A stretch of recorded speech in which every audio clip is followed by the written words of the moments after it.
Chers amis, bonjour, nous sommes en direct, donc voilà, donc on va commencer dans quelques instants. Pour l'instant, j'ai encore mon masque. On va commencer le live et donc je passerai le téléphone à quelqu'un d'autre qui va le faire parce que moi je vais rentrer dans quelques minutes. Comme vous voyez, on est tous masqués. Mais une fois qu'on sera à l'intérieur, nous enlèverons le masque. Donc je vous souhaite la bienvenue à ce direct. Je vous souhaite la bienvenue et donc merci de nous suivre. Le live va commencer maintenant. Donc je vais passer le téléphone à quelqu'un d'autre qui va s'occuper de tenir le téléphone et puis donc de faire en sorte que vous puissiez suivre cette cérémonie, ce mariage en direct. Je passe le téléphone. Voilà, et moi je dois prendre des photos en même temps. On va faire quelque chose. Je vais le mettre dans mes poches. Est-ce que c'est possible de le mettre comme ça? si tu le mets comme tu veux, pourvu que tu... Que les gens ils puissent, Attends, tiens ça. Mets-le dans mes poches pour voir ce qu'ils sont.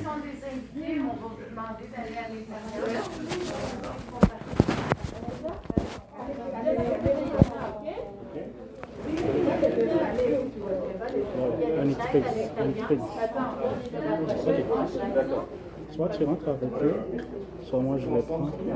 Non, tu peux moi je crois que...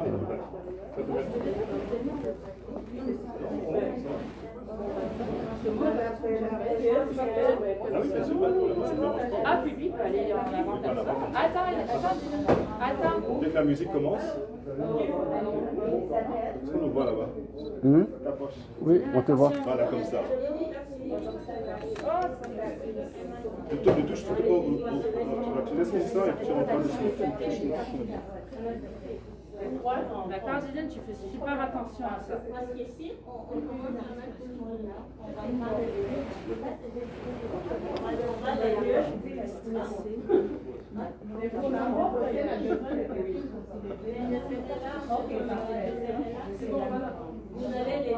les attention. Est-ce que tu as été bougé? Tu bouges trop? Tu tires? Alors, allez-y. D'abord, vous êtes là-bas. C'est Gisèle. Comment vous êtes organisé? Attends, viens ici. Viens ici. Que je garde les enfants et où est son poignet qui a fait? Donne-moi les lunettes. Charles, tu peux me les donner. Charles, tu peux me donner les lunettes. Charles, tu peux me donner les lunettes, je vais les tenir pour toi. Je vais les mettre ici. C'était bien. Ok. Et puis, elle va être en avant avec elle. Moi, ça me... Collée sur ta tête. Est-ce qu'elle va être capable de jeter le... Je pense que oui. Mais est-ce que lui, non, c'est juste la fille. Ça va pas marcher. Si ça va pas marcher, c'est correct. Tu peux juste rentrer comme ça.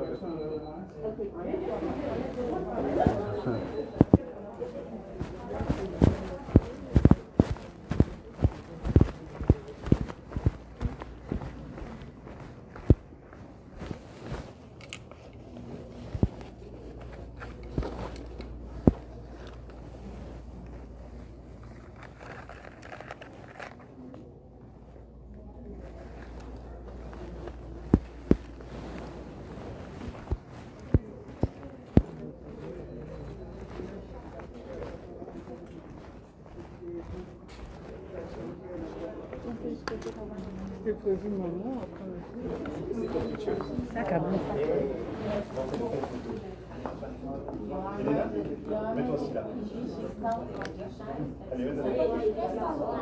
Allez, un petit sourire. Voilà. Oh, qu'est-ce qu'ils sont beaux. Qu'est-ce qu'ils sont beaux. Regarde devant. Regarde le monsieur.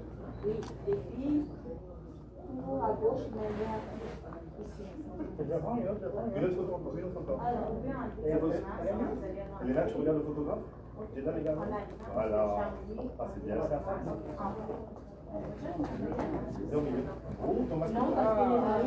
Mets dans ta poche. Ok. C'est bon au milieu. Et la jambe de l'autre côté d'Elena.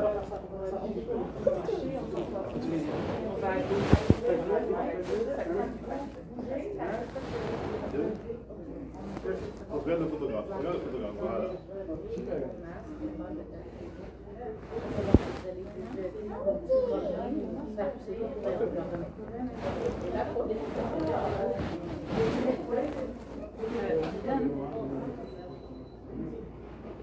Regarde. Photographe, est-ce que tu peux aller photographier sa débarcation? Charles? Ok, vous m'entendez? Vous m'entendez? Je vais aller prendre la débarcation des... Charles, ne te regarde pas de bord. Regarde Moi, maintenant, moi, je vais. Parce Parle que aux c'est gens. ça que ça. Parle aux gens. Ouais. Ça, c'est quoi, une vidéo live? C'est un live, oui. Je peux le faire. Ouais, s'il te plaît. Oh, merci beaucoup. Est-ce que Merci tu peux beaucoup. leur virer? Donc ici, on est avec Sophie. Sophie, c'est l'organisatrice dans son masque, malheureusement, mais on peut la voir. Sophie, c'est l'organisatrice qui est propriétaire de cet endroit où se passe le mariage. Donc, nous souhaitons la bienvenue à ce direct. Voilà, donc vous allez suivre ce qui va se passer aujourd'hui. Nous sommes sur le point de rentrer dans la salle. Donc, tout est parti. Et donc, je laisse tout maintenant avec Sophie pour faire le live. Les enfants? On va rentrer. Je pense. Où est le flag? Elle est là, donc papa. Je viens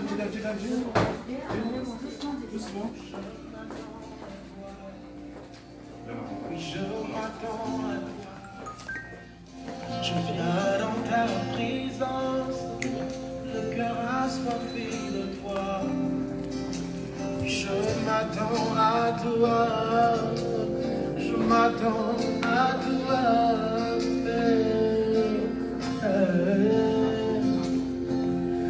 Mes yeux sont sur toi, je te cherche, Jésus. Oh, je viens dans ta présence, le cœur assoiffé de toi.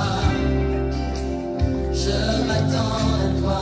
Plus qu'un simple chant, je m'attends à toi. C'est l'expression de ma soif. Je viens dans ta présence. Si j'ai soif de toi, le cœur assoiffé de toi. Entends mon cœur. Je m'attends à toi. Je m'attends à toi. Tu es l'eau de la vie. Le temps Donc maintenant, on va accueillir le cortège de la mariée. Donc, je vous invite à vous lever.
très émouvant. J'invite le fiancé à aller chercher sa bien-aimée.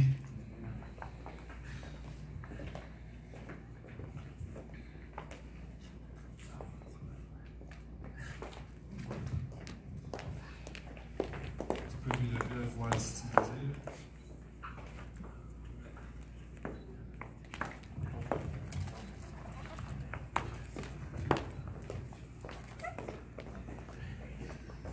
Super, merci, vous pouvez prendre ma place.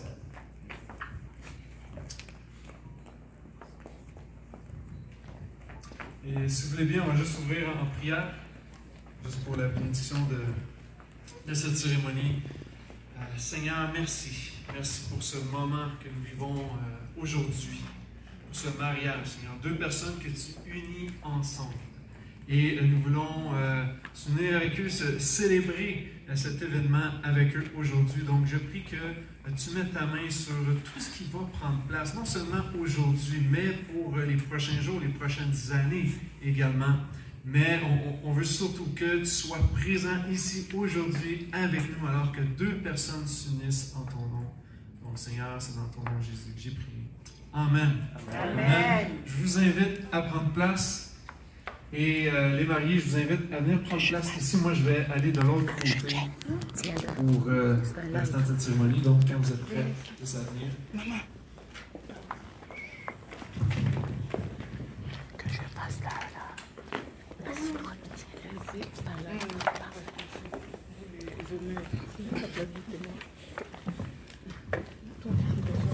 Témoin. Faut arranger la chambre, la robe là-haut. La robe.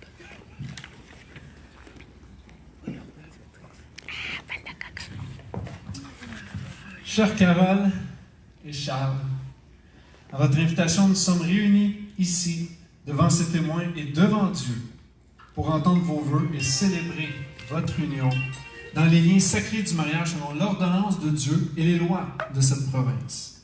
Il n'y a qu'une seule définition du mariage. C'est l'union d'un homme et d'une femme sous le regard de Dieu. C'est la plus ancienne de toutes les institutions établies au temps de la création, Adam et Ève.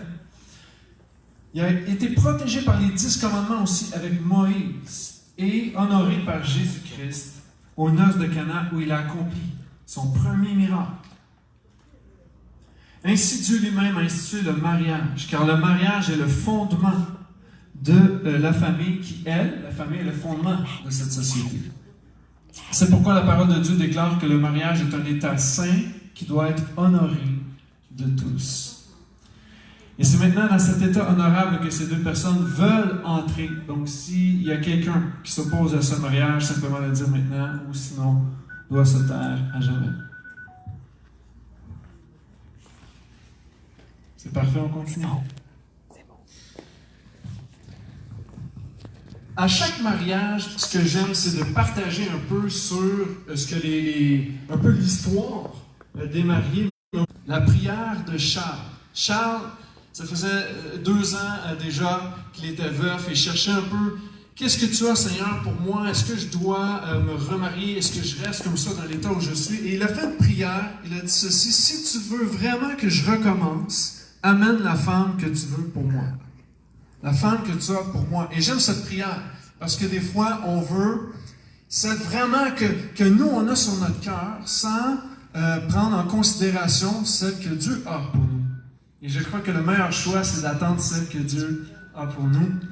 Et c'est pour ça qu'on est ici aujourd'hui. Et juste un petit brin d'anecdote aussi concernant nos mariés.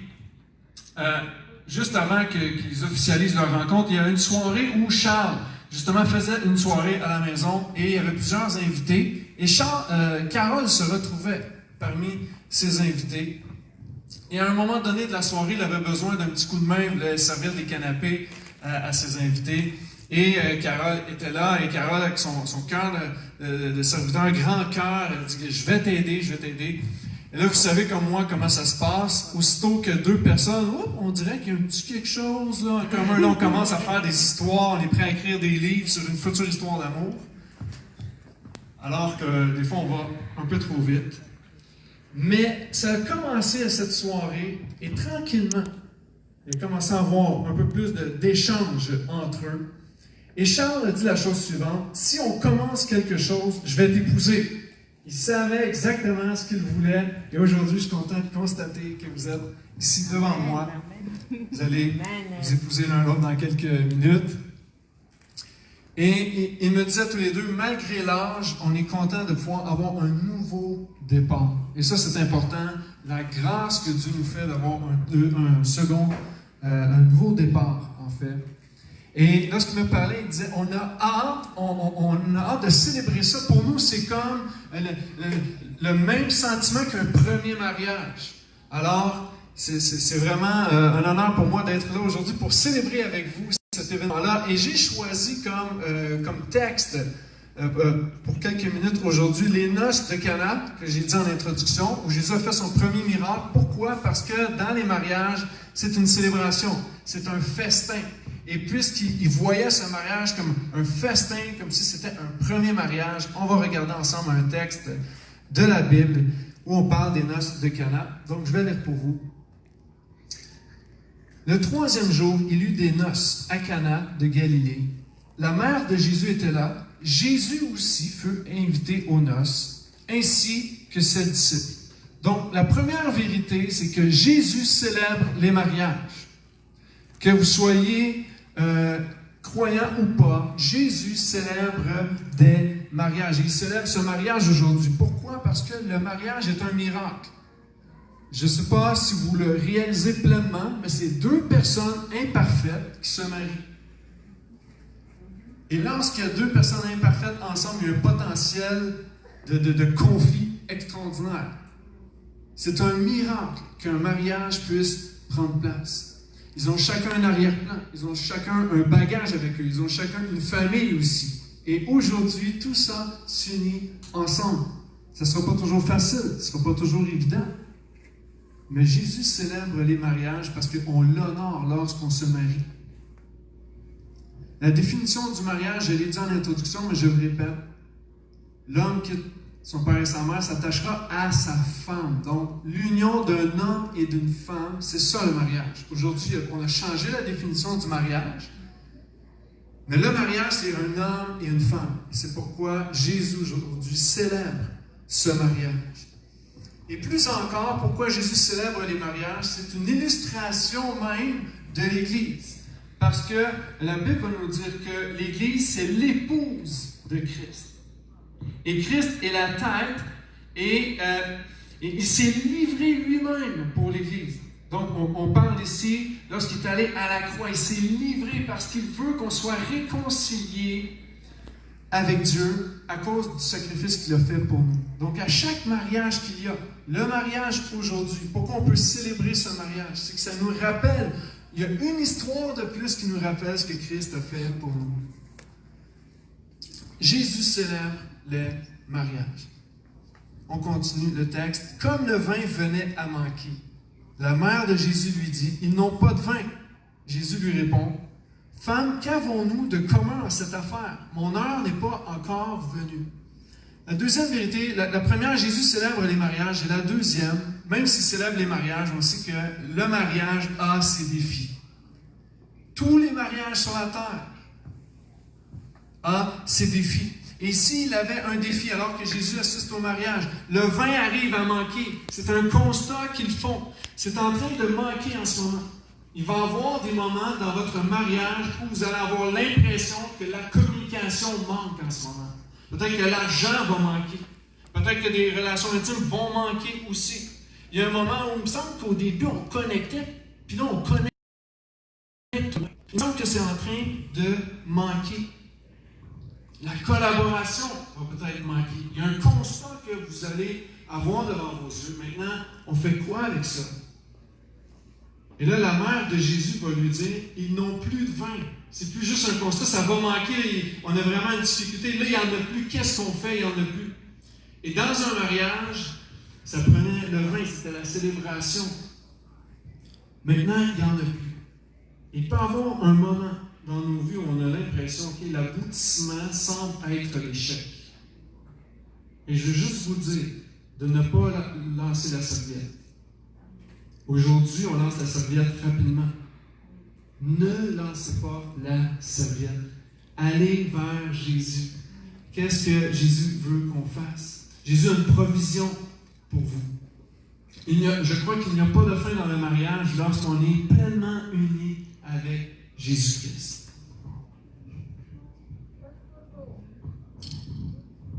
Je ne sais pas si tous connaissent ici Billy Graham, c'est un grand évangéliste, il est décédé maintenant aujourd'hui, mais il allait partout le monde parler de la bonne nouvelle de Jésus et à un moment donné, même s'il était reconnu dans le monde entier, son mariage n'était pas parfait.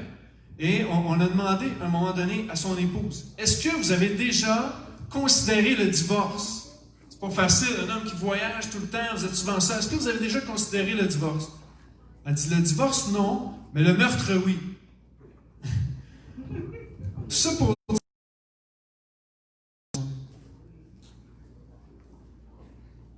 Je veux juste vous encourager à ne jamais le considérer.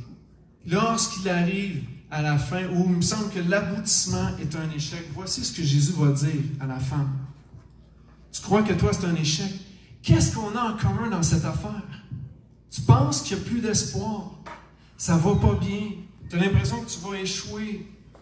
Mais qu'est-ce qu'on a en commun? Pour moi, il y a tellement d'abondance, il y a tellement de grâce.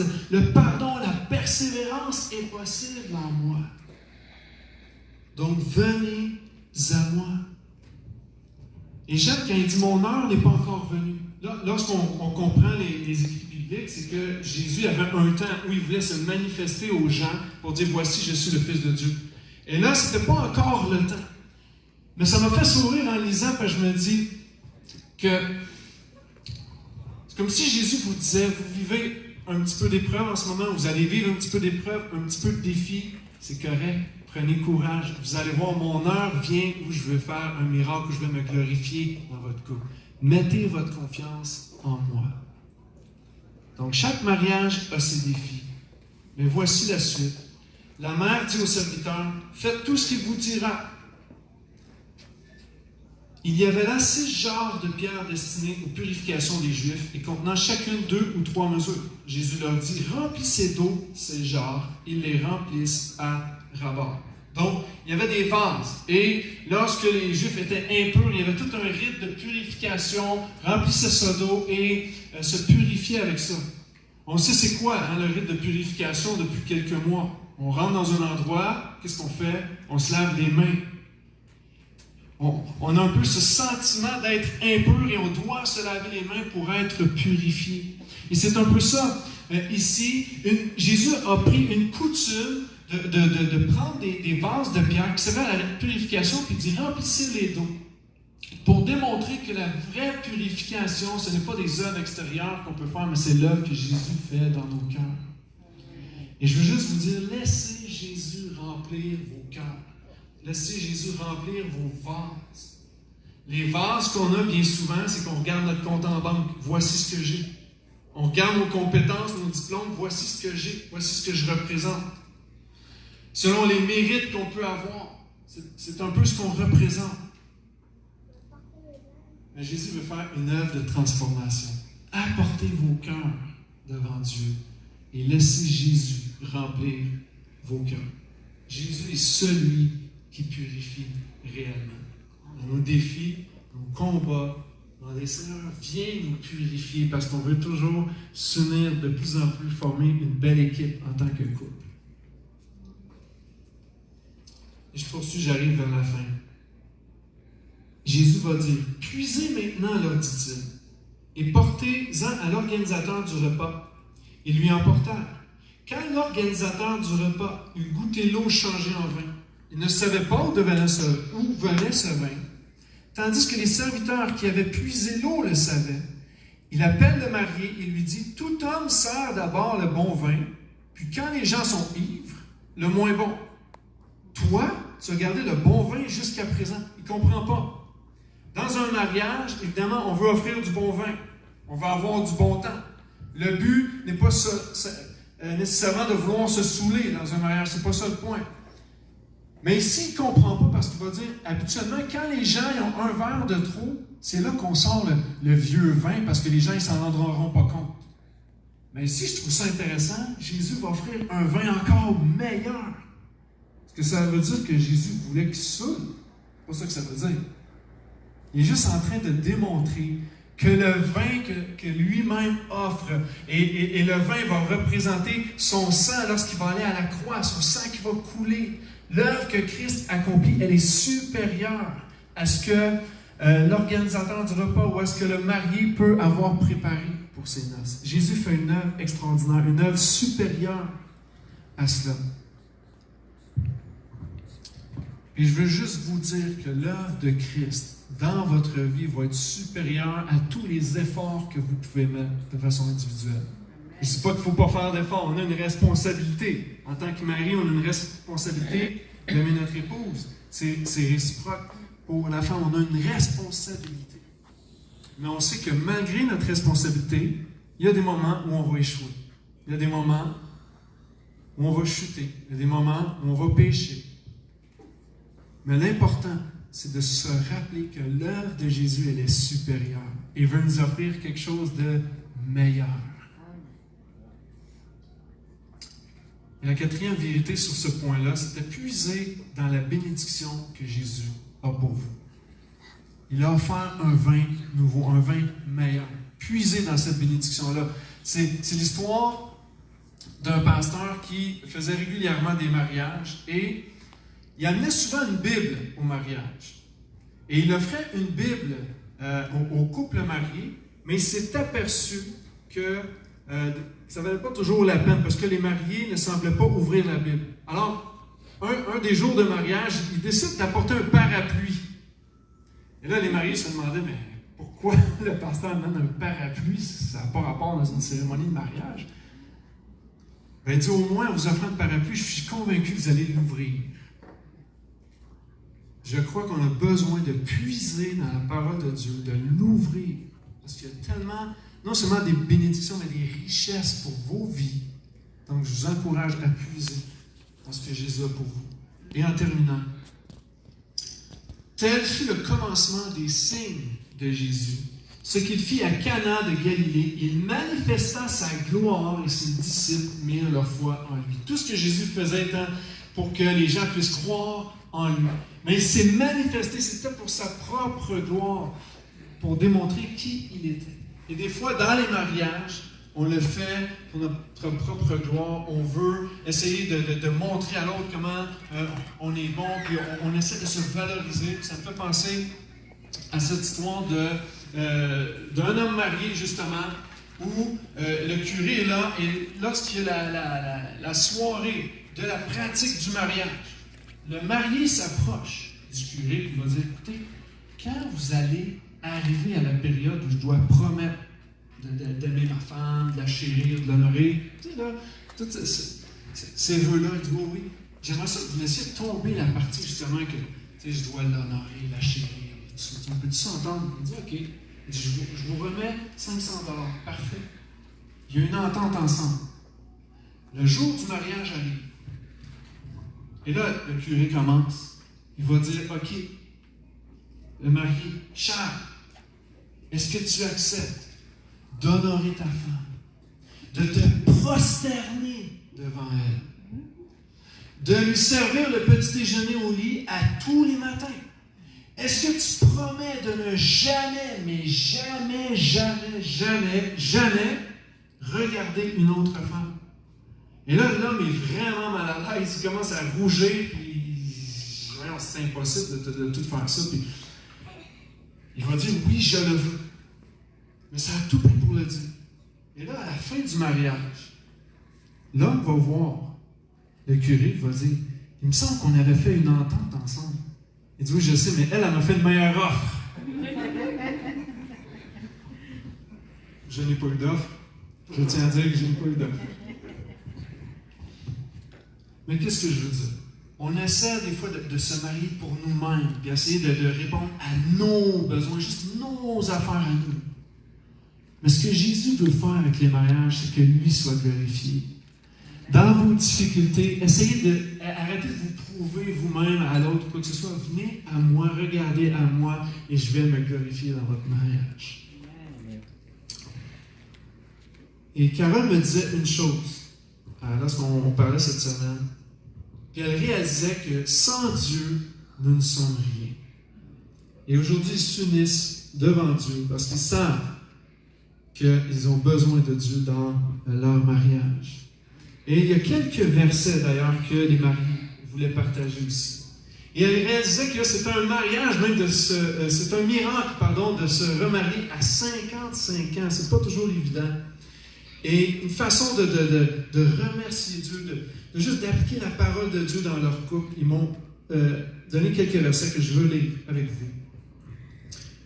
1 Corinthiens 13 va nous dire ceci. Souvenez-vous que ces 3 choses demeurent. Il y a bien des choses qui vont disparaître dans la vie, mais il y a 3 choses qui demeurent. La foi, l'espérance, l'amour. Et la plus grande de ces choses, c'est l'amour.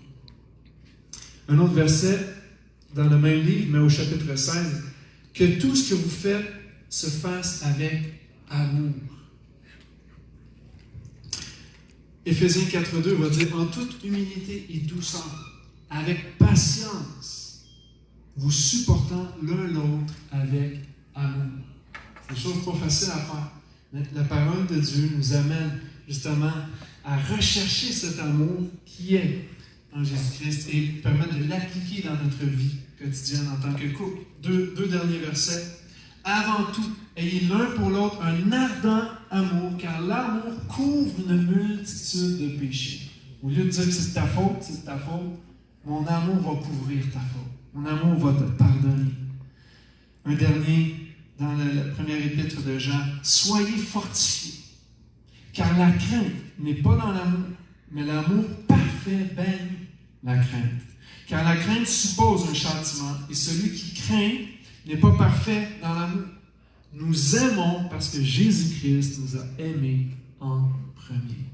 Et je crois qu'aujourd'hui, vous vous aimez parce que Jésus-Christ vous a aimés en premier. Vous l'avez ressenti dans votre cœur. Vous avez envie aussi de vous déverser en offrant cet amour de Christ à vous mutuellement. Alors, je vous invite à vous lever, s'il vous plaît, Charles et Carole. Et j'ai simplement une question pour toi, Charles. Tout d'abord, as-tu reçu le don de la vie éternelle en reconnaissant Jésus comme ton Sauveur et ton Seigneur? Carole, as-tu reçu le don de la vie éternelle en reconnaissant Jésus comme ton Sauveur et ton Seigneur? La Bible nous dit que la corde à 3 brins ne se brise pas facilement. Dieu est ce 3e brin qui vous entoure aujourd'hui. Ne jamais l'oublier. Vous vous unissez par le plus fort des liens terrestres et pour tout le temps de votre vie, seule la mort doit vous séparer. Dieu est celui qui peut mettre dans vos cœurs un amour toujours plus intime, plus profond, afin que votre fidélité soit totale, que votre mariage soit une réussite aussi. Donc, je vous invite à descendre, s'il vous plaît. Je vais me rapprocher un petit peu de vous.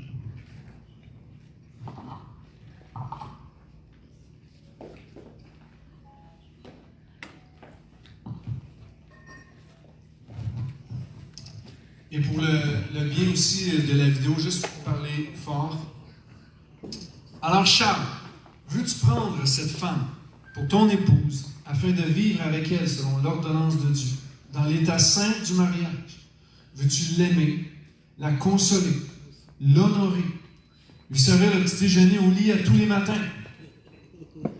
Je l'ai ajouté. Servir le Seigneur avec elle. Renoncer à tout autre, te garder seulement pour elle et lui être demeuré attaché pour le meilleur et pour le pire. Oui, je le veux. De tout mon cœur. Amen. Carole, veux-tu prendre cet homme pour ton époux, afin de vivre avec lui selon l'ordonnance de Dieu, dans l'état saint du mariage? Veux-tu l'aimer, le consoler, l'honorer, servir le Seigneur avec lui, renoncer à tout autre pour te garder seulement pour lui et lui demeurer attaché pour le meilleur et pour le pire? Oui, je le veux. Amen.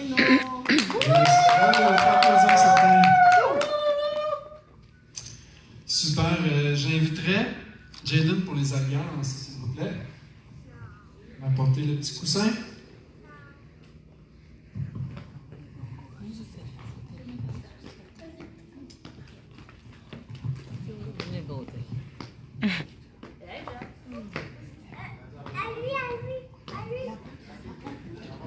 Merci.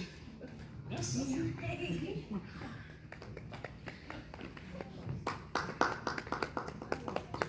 Je vais m'approcher juste ici. Je vais vous laisser prendre le coussin. D'accord. Charles, si tu peux prendre l'anneau de Carole, s'il te plaît.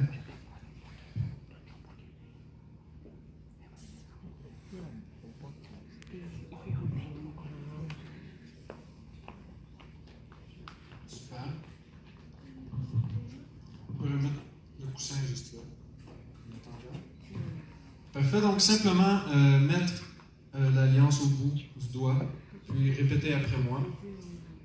Alors, bien sûr, il faut parler fort. Moi, Charles, je te prends Carole, pour ma femme et mon épouse.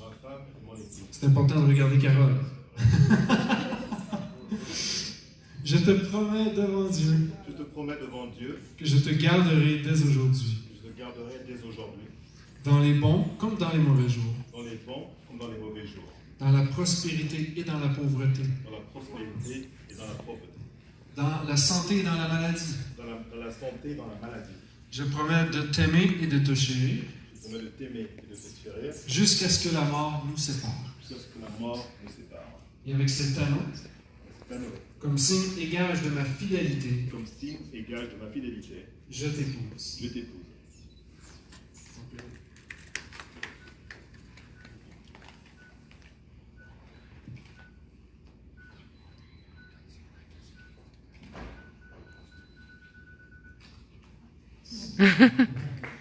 Maintenant, ton tour, Carole.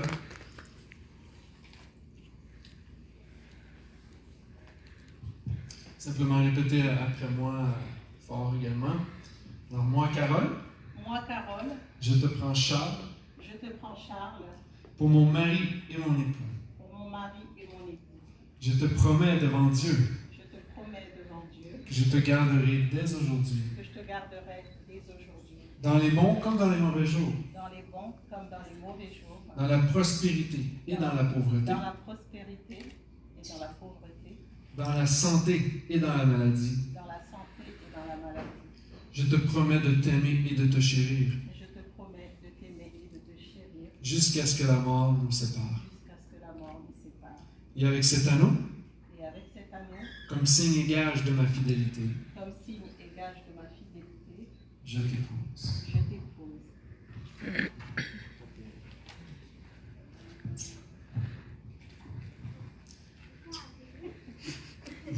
Ça rentre, c'est bon. Donc, que Dieu maintenant vous unisse dans les liens sacrés du mariage au nom du Père, du Fils et du Saint-Esprit, que l'homme et que rien d'autre ne sépare ce que Dieu a uni. Donc, puisque toi, Charles Choreret, et toi, Carole Kitoko, avez devant Dieu et devant cette assemblée exprimé le désir d'être unis par les liens du mariage et avez pris l'engagement d'être fidèles l'un à l'autre, et vous l'avez confirmé en joignant les mains et en donnant et recevant un anneau. Maintenant, moi, par l'autorité qui m'est conférée aujourd'hui en tant que ministre de l'Évangile et suivant les lois de Dieu et de notre province, je vous déclare mari et femme. Vous pouvez maintenant vous embrasser.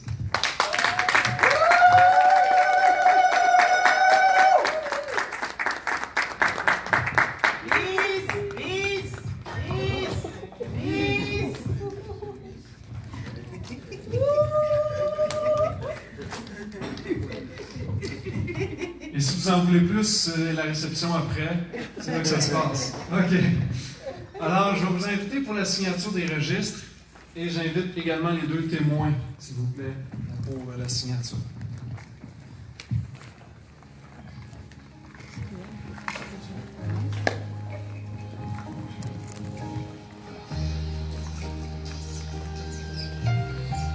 Seigneur, descends et viens. Remplis nos vies. Remplis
Souffle sur nous, souffle sur nous.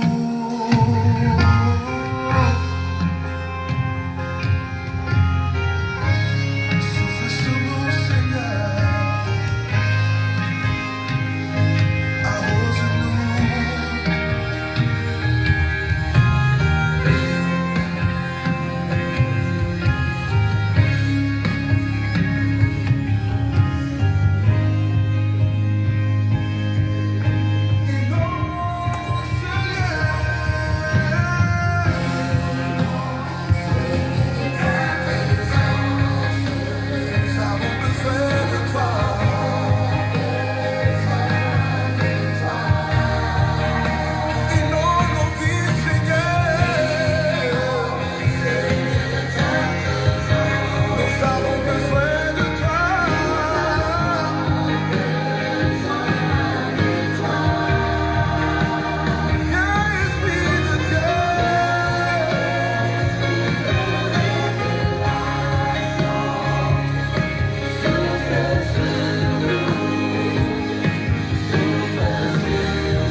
Seigneur, sois le centre de nos vies.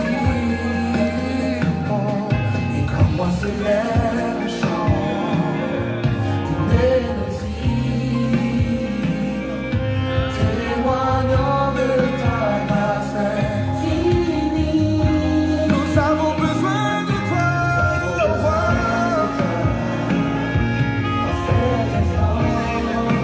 Seigneur, sois le centre de nos vies.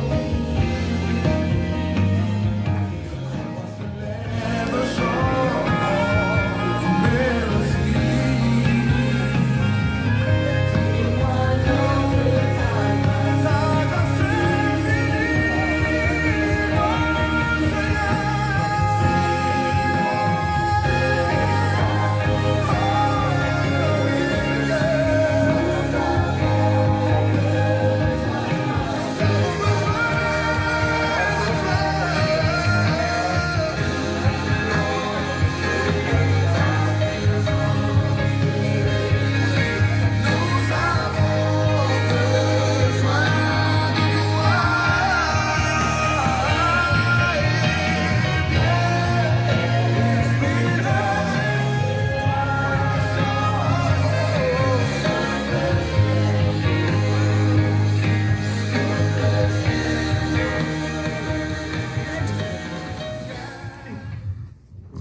Super, donc maintenant on est rendu à la cérémonie du sablier. Je ne sais pas si vous connaissez la signification de cette cérémonie, mais en fait il y a du sable d'une couleur bleue et un autre vase d'une couleur rose.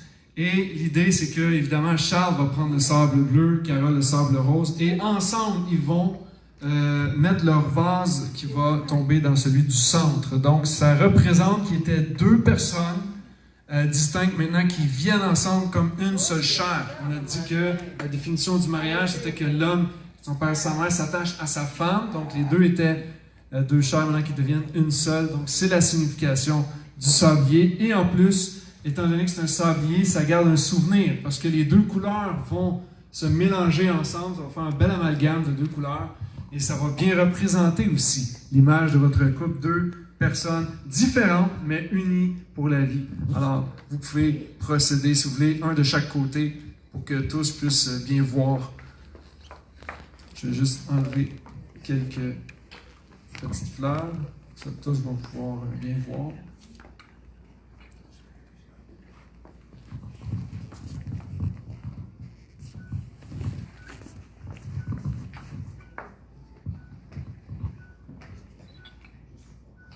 Séparer. Quand vous êtes prêts.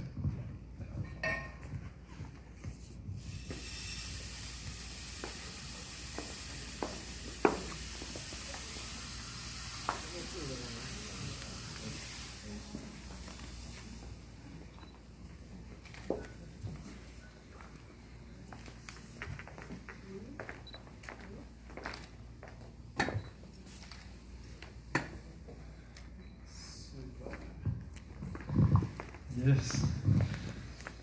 Super, donc si vous voulez bien, vous pouvez vous tenir par la main. Je vais simplement prier pour vous. Peut-être aller de l'autre côté de la table. Ça va être mieux pour vous.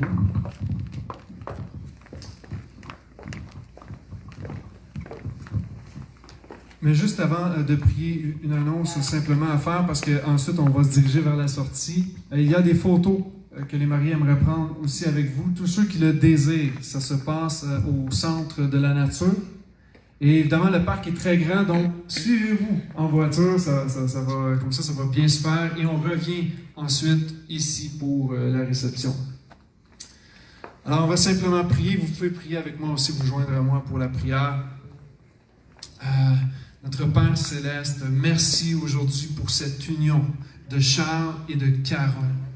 Comme nous avons vu dans ce texte, Seigneur, toi, tu as célébré les mariages parce que ça nous rappelle toujours cette relation que tu veux avoir avec ton Église. Seigneur, tu t'es donné, tu t'es livré pour que nous puissions avoir la vie en toi. Et je sais que cette vie que nous avons en toi, tu l'as transmis à Charles et Carole de façon individuelle, mais aussi dans leur couple. Je crois que dans leur mariage, ils peuvent vivre pleinement cette vie qui est en abondance en toi. Merci parce que tu les as aimés, tu les as aimés en premier. Et à cause de cela, aujourd'hui, ils peuvent s'aimer mutuellement. Merci pour cet amour. Et je prie que tu leur accordes la grâce au quotidien pour surmonter les défis, surmonter les moins bons moments. Merci pour les moments glorieux qu'ils vont avoir. Merci pour les bénédictions que tu vas leur permettre de recevoir. Et mon Dieu, on te prie que ta main soit continuellement sur eux, que tu les diriges par ton esprit, toujours dans la vérité. Qu'ils soient là l'un pour l'autre, pour se pardonner, se réconforter, se consoler, se supporter. Peu importe les domaines de leur vie, Seigneur. Merci d'être au centre et je prie que tu demeures le centre de leur vie. Et Seigneur, je te les remets maintenant entre tes mains, je te remets leur famille entre tes mains aussi. Aujourd'hui, on célèbre une union et on te prie que rien ne les sépare, mon Dieu. Merci d'être au milieu de nous encore une fois. C'est dans ton nom précieux, Jésus, qu'on a prié. Amen. Amen. Donc, messieurs, mesdemoiselles, permettez-moi de vous présenter monsieur et madame Charles Choreret.